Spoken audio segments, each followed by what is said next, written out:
You could fuck your mother in front of the governor and not go to jail. Multiple overall, and yeah, for me as an attorney, I get this is this is something like that. And I assume you don't go off and tell these conversations to anybody. No. Because this is no, absolutely. So no. However, other people can make things happen that you don't need to know about. We talk about lots of things that we don't talk about. You know what? We've been busting people in to deep fucking assholes for 50 years, and we're not going to stop now. This is part 2 of our undercover investigation into the dark, backroom dealings of the Hillary Clinton campaign. Part 1 blew up on social media, with many Americans wondering why the mainstream media wasn't covering the story. In fact, Project Veritas Action had television exclusives lined up around the country. Those television stations spiked the story at the last minute. Our sources tell us the reason they did so was fear of retaliation and retribution from a future Hillary Clinton administration. Truth is dangerous, especially when it challenges those in power. In this video, Democratic operatives tell us how to successfully commit voter fraud on a massive scale.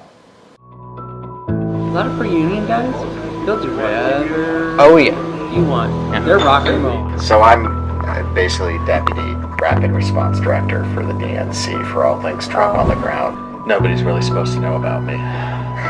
No, I'm saying, we have mentally ill people that we pay to do shit. Make no mistake. This guy named Cesar Vargas is his name. I got a priest to cry on camera once. You know, Brad and Bob and Lux and myself are all part of the old school method where it doesn't matter what the freaking legal and ethics people say. We need to win this motherfucker. So Bob is really good friends with him, and talked to him this afternoon. And they are all in. If we can get 25 grand, they're all in. Our investigators wanted to find out what it would take to get the highest favorable turnout. Democratic politico Scott Fovel was our target, and he was more than willing to lead us through the process of how to rig an election. We did to them when we were in charge too. So what did we do? We did the exact same thing. Only we manipulated the vote with money and action, not with laws. It's a very easy thing for Republicans to say, well, they're busting people in. Well, you know what? We've been busting people in to deep fucking assholes for 50 years, and we're not going to stop now. We're just going to find a different way to do it. So, I mean, I grew up with that idea. You know, they used to bus people out to Iowa. If we needed people out there, we used to bus people out to Iowa. When we met Scott Fovel, he worked for People for the American Way, an organization funded in large part by George Soros. He now works for Americans United for Change. It's a nonprofit that claims to, quote, move America in a new, better direction, unquote. With guys like Fovel working for them, we wonder what direction that might be. When I do this, I think you're an investigator first. Good, yeah, work backwards, yes. Yeah, that's great. I used to do the investigation. Yeah. Different method. I think backwards from how they would prosecute if they could, and then try to build out the method to avoid that. The plan that was discussed was how to bring people from one state into another state to vote illegally. They could invalidate. Well, okay, let's just say in theory, if a major investigation came up of major vote fraud that way, how would they prove it and who would they charge? Are they going to charge each individual? Oh, sorry. Are they going to charge each individual with voter fraud? See, that's what I'm saying. Are they going to go after the facilitator for conspiracy, which they can prove? And it's one thing if all these people drive up in their personal cars. If there's a bus involved, that changes the dynamic. So it's the legality. Well, yeah. Because you can prove conspiracy if there's a bus. Yeah. If there are cars, it's much harder to prove. And there's enough money. If there's enough money, then you have people drive their POV. Absolutely. Or you have them drive runs. Yeah, with Wisconsin license plates. Absolutely.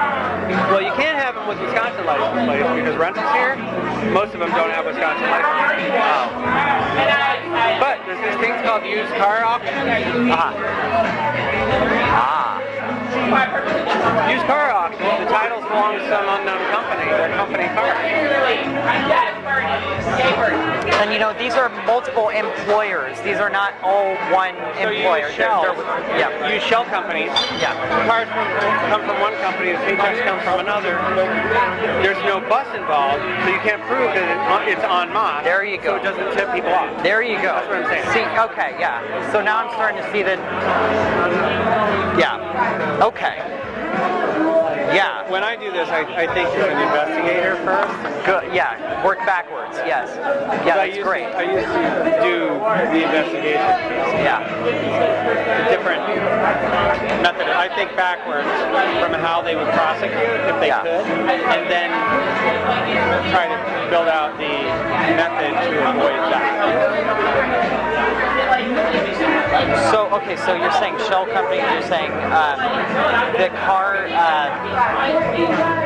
if the car rental has a Wisconsin license plate and is owned by a third entity, then it's much harder to prove that these people drove in from out of state. There's no bus involved, so you can't prove conspiracy. And they would have to be looking for them in the first place. Oh, a bus is something that you're not. Yeah. That you're not looking for, or exactly. that you are looking for. Yeah. A car. Our journalist helped brainstorm with Fovel on how to come up with addresses for their phony voters. Now, if we just have the canvassers logging the homes, they don't even have to know why they're doing it. Put a mark on it and say this address. You know, we have moved, but moves could mean someone else moved in. You take that data and you flip it out and you give it to people and you have people go vote it. That's brilliant. I love it. So yeah, and you know, it sort of depends upon how much the canvassers don't have to know why they just need to be told to do. Yeah. In fact, you don't want them to. Right. The question is whether when you get caught by a reporter, does that matter? Because does it turn into an investigation or not? In this case, in this state, the answer is no. Because they don't have any power to do anything. Right. So this is sort of maybe not stuff for the general, but stuff to maybe hold off until. No, I think you could do it for the general. You have to do it in multiple states. Okay. So what you do is you implement the plan on a much bigger scale.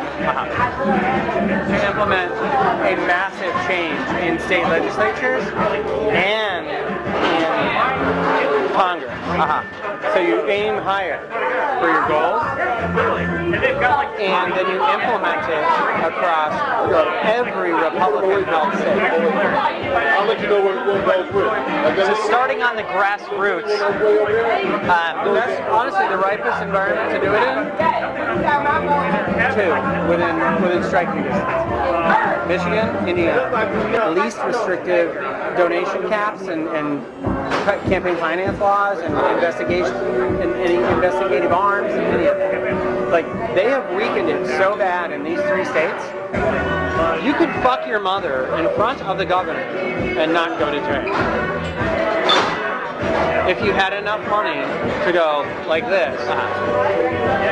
Fovel then told our journalist that he knew the guy that makes stuff like this happen. So Bob Kramer comes up with a lot of these ideas. I work with Bob Kramer one-to-one all the time. I'm the white hat. Democracy Partners is kind of the dark hat. I will probably end up being a partner there at some point. Because our philosophy on things is actually the same. Bob Kramer founded Democracy Partners in 2011. He is the husband of Jan Schakowsky, a Democratic congresswoman from Chicago, and in 2005 he pled guilty on tax violations and bank fraud. He was convicted and sentenced to 5 months in prison and 11 months of house arrest. One of the things that Steve was talking to Scott about, he passed on to me, and I think it's one of the reasons why I got in touch with you. He envisioned, what do you need to be able to vote in some of these new voter? What do you really need? Okay, what makes you a citizen? And if you look at that checklist, it's an ID card of any kind that shows you who you are, Right. And a pay stub that shows you're getting paid at a local address someplace. I mean, to get registered. Yeah, to get registered. Yeah. So you go in and register. If you have those two things, you're registered to vote. Yeah. So if you, let's say I had a business inside of, say, Illinois or Michigan, and I hired people, and I had addresses for them, I could write them checks for those. I could use them as day laborers or whatever, and use them and find my way around the voter registration laws for Hispanics. That's one thing. I'm actually, that idea, when he gave it to me, I was like, that sounds like something we could register huge numbers of people that way. Well, that kind of thing kind of stuck in my craw when he mentioned it to me. All right, let me, on that front, I'm going to write down these options. Let me see if I can chat with the people who are most involved in Hispanic voter registration. Okay.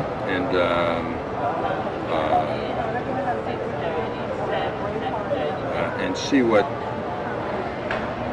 their thoughts are. I mean, there are a couple of different organizations that's their big trick. Okay, yeah, if you know folks that you can put me in touch with, what if I, We'll have to do this. I mean, this is very important, this stuff. Turnout is huge. Because Bob Kramer is diabolical, and I love him for it. Yeah. I've learned so much from that man over the last 20 years, I can't even tell you. And he calls me to be his firefighter a lot of the time. Yeah. Because there are people who, in our movement, who will not do what it takes to get shit done. And I am not that person. I'm the one they send when everything is going to shit. So he spends a lot of time on the phone with my boss, actually, like asking for me to go places that I don't go. We had our donor set up a second meeting with Bob Kramer to see how he could help put this voter fraud plan into motion. This is re-enfranchising the voters. That's how I look at it, okay? If I could, through my company, employ these people for a day, okay, or for a week, or for a month, okay? And I could find work for them, useful work for them, and issue corporate IDs for them. Here's my fear. We can run this by our lawyers. Okay. My fear is that someone would decide that this was a big voter fraud scheme. Kramer hesitated to help our donor pull off the voter fraud scheme that Fovel created. Bob came back to me and asked me, what is he talking about? And I told him what we were talking about. What you had done. And he said, well, I'm not going to touch that with a 10-foot pole now. Right. I go, nor should you. Good advice. Nor should you. Okay. He goes, good, I'm glad we're on the same page there. I said, however, other people can make things happen that you don't need to know about. And he goes, so that's where I think this goes. Yep. But you do understand, he's still going to have to know about it. Mr. Kramer? Yes. Well, I mean, is that okay as long as it's outside of... Okay. Now... We talk about lots of things that we don't talk about. Fovel told us about a guy in New York that works with Kramer a lot. We wondered if he was the guy who could pull off the voter fraud scheme. This guy named Cesar Vargas is his name. So Bob is really good friends with him and talked to him this afternoon. Vargas is an interesting character. He is the co-founder of the Dream Action Coalition, a New York lawyer and a dreamer himself. Born in Mexico, Vargas is an undocumented alien. What he was innocent was had this idea, and Scott made it seem possible, but said it wasn't possible to happen. But I didn't know if it was actually possible. It is, essentially getting a bunch of people, on a bus or whatever, taking them around the country. They legally can vote, so they can vote. At the same time, they're also getting work permits under a different name and voting again on behalf of people who cannot vote. Right. Yeah, I was to say that, can we make something, especially within the midterm elections in 2018? Like this is not going to happen. right? I know that. And dynamic. So I think it's not about, for us, let's see who the next president is. If it's Donald Trump, it even makes more sense. The issue would be even more credible and much more opportunity for us to jump into this. Right. If it's Secretary Clinton, the 49D laws are loosened and we have much more opportunity for people to vote, and we have immigration reform, it's not going to be as significant, right? If we cross the bridge, can I come and possibly help us do that? Yeah, no, absolutely. Count me in. We don't go off and tell these conversations to anybody. No. Because this is technically... No, absolutely. As an activist, do we want to do this? Do we want to take a chance? Let's talk about it. We have to do a better job of making our people do what they're supposed to do.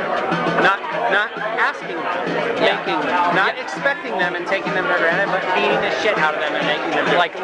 Like voters. Yeah. America, our series of videos from this investigation will continue up until the election. People ask me, James, what can I do? Here's what you can do. Send this video to every single person you know. Demand the mainstream media play these tapes. Email the journalists. Tweet at the journalists. And remember, the truth is dangerous, especially when it challenges those in power.